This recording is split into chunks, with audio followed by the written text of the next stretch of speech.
اعوذ باللہ من الشیطان الرجیم، بسم اللہ الرحمن الرحیم۔ السلام علیکم ورحمۃ اللہ وبرکاتہ۔ آج کی ویڈیو میں آپ کے سامنے خطبہ رحمت للعالمین صلی اللہ علیہ وآلہ وسلم بتایا جائے گا۔ خطبے کے یہ الفاظ جو اس ویڈیو میں آپ کے سامنے آئیں گے، یہ صحیح مسلم سے لیے گئے ہیں۔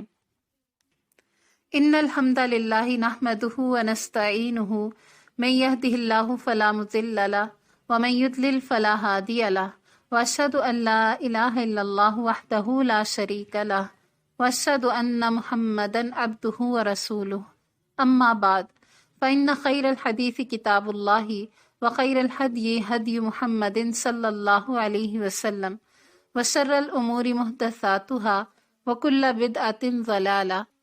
یا ایہا الذین آمنوا اتقوا اللہ حق تقاتہ ولا تموتن الا وانتم مسلمون۔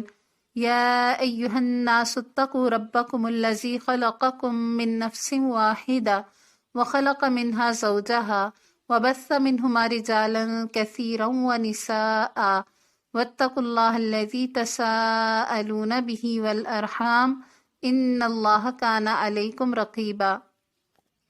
یا ایہا الذین آمنوا اتقوا اللہ وقولوا قولا سدیدا یصلح لکم اعمالکم ویغفر لکم ذنوبکم ومن یطع اللہ ورسولہ فقد فاز فوزا عظیما۔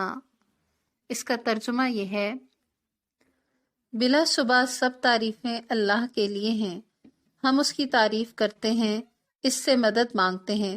جسے اللہ راہ دکھائے اسے کوئی گمراہ نہیں کر سکتا، اور جسے اپنے در سے دھتکار دے اس کے لیے کوئی راہبر نہیں ہو سکتا۔ اور میں گواہی دیتا ہوں کہ معبود برحق صرف اللہ تعالیٰ ہے، وہ اکیلا ہے، اس کا کوئی شریک نہیں۔ اور میں گواہی دیتا ہوں کہ محمد صلی اللہ علیہ وآلہ وسلم اس کے بندے اور اس کے رسول ہیں۔ حمد و صلات کے بعد یقیناً تمام باتوں سے بہتر بات اللہ تعالیٰ کی کتاب ہے، اور تمام طریقوں سے بہتر طریقہ محمد صلی اللہ علیہ وآلہ وسلم کا طریقہ ہے، اور تمام کاموں سے بدترین کام وہ ہیں جو اللہ کے دین میں اپنی طرف سے نکالے جائیں، اور ہر بدعت گمراہی ہے۔ اے ایمان والو، اللہ سے ڈرو جیسا کہ اس سے ڈرنے کا حق ہے، اور تمہیں موت نہ آئے مگر اس حال میں کہ تم مسلمان ہو۔ اے لوگو، اپنے رب سے ڈرو جس نے تمہیں ایک جان سے پیدا کیا، اور پھر اس جان سے اس کی بیوی کو بنایا، اور پھر ان دونوں سے بہت سے مرد اور عورتیں پیدا کی اور انہیں زمین پر پھیلایا۔ اللہ سے ڈرتے رہو جس کے نام پر تم ایک دوسرے سے سوال کرتے ہو، اور رشتوں کو قطع کرنے سے ڈرو۔ بچو، بے شک اللہ تعالیٰ تمہاری نگرانی کر رہا ہے۔ اے ایمان والو، اللہ تعالیٰ سے ڈرو اور ایسی بات کہو جو محکم یعنی سیدھی اور سچی ہو۔ اللہ تمہارے اعمال کی اصلاح اور تمہارے گناہوں کو معاف فرمائے گا، اور جس شخص نے اللہ اور اس کے رسول کی اطاعت کی تو اس نے بڑی کامیابی حاصل کی۔